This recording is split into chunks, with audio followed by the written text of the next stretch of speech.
Hi, I'm James with Inkish TV. We're reporting from LabelExpo Americas 2024. We're here on the CERM stand and talking to a customer of theirs, a US converter. Andrew Boyd is the president of Blue Label Packaging Company. Andrew, thank you very much for your time, for talking to us. Of course. I'd like to start off by asking a little bit about your business. How long has it been going for? What kind of technology do you use? What markets do you serve? Yeah, absolutely. So like a lot of printers, originally started in the offset world in the 1950s. We were envelope makers. In the late 1990s, we realized, I don't know if people are always going to be doing transactions in envelopes. So we moved into the digital printing labels world, basically. And we got into water bottle labels, as it were. So our thought was, well, maybe we were in charitable giving envelopes, maybe people will need water bottles and labels for those. So as we saw that, they did indeed need labels. So we were able to grow kind of rapidly in that space through trade only. And then 10 years later, after our inroads into the label and packaging space, we became Blue Label and started going directly to end customers as opposed to trade only. So really the start of Blue Label was 2012, but we go back to the 1950s. And so you're exclusively using digital printing technology? We're 100% digital and 100% indigo. So all indigo technology, and we finish in the AB graphic finishing lines. And what markets do you serve? What kind of end user sectors? We serve the craft beer, wine, spirits, cannabis, specialty foods, household goods labels. But like I said, a far cry from our beginnings in the church offering envelope space. So a lot of high quality labels and high quality converting and embellishment as well, I imagine, through AB graphic equipment. So lots of embellishment, lots of high-end decoration, screen, hot foil stamping, embossing, all digital on the printing end, but a lot of the embellishment is done semi-digitally or with actual plates and that sort of thing.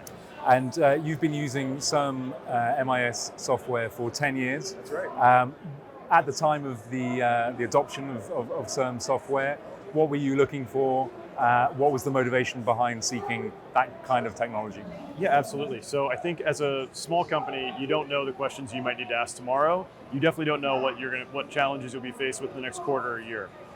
One issue that I have with a lot of MIS or ERP systems is they would charge you to build reports. They would kind of paywall you from your own information. And one thing I initially liked about CERM is they really want to empower you to use your own information to make decisions. So these days we have a full Power BI driven data infrastructure that basically gives us live reporting, gives our managers KPIs. Great way to run the company. In the beginning, I was just able to export things into Excel, put them in reports, and answer questions I might have day to day. So overall, I feel like they gave us our data back in a way that actually let a small business make decisions that we didn't have to be super sophisticated to use existing reports. We could just, if we were curious about make-readies we were losing money on, if we were curious about how we were doing on a certain size label, we can search it and look for it. And what has been the impact of the software then? Have you had examples of big changes to the way you've been managing your production as a result of the information coming out of the CERM software? Absolutely. I think it's impossible to know what would have happened without CERM, but certainly our MIS has never been a limiting factor. We've never second-guessed our decision or slowed down in our growth because of our MIS. And from what I understand, talking to my colleagues in the industry, that's pretty rare to have a partner that can support you at 10 people, can support you at 150 people. So it's really about a company that kind of has always met us where we are and basically is interested in growing their own solutions, their own business to meet our growing needs. So the system has sort of scaled up as your company has grown and increased in size. Yeah, I think so. For us, it's really been a story of scale, but also of just listening. I mean, they are patient with the ideas. They are welcome to explain why something may or may not be a good idea.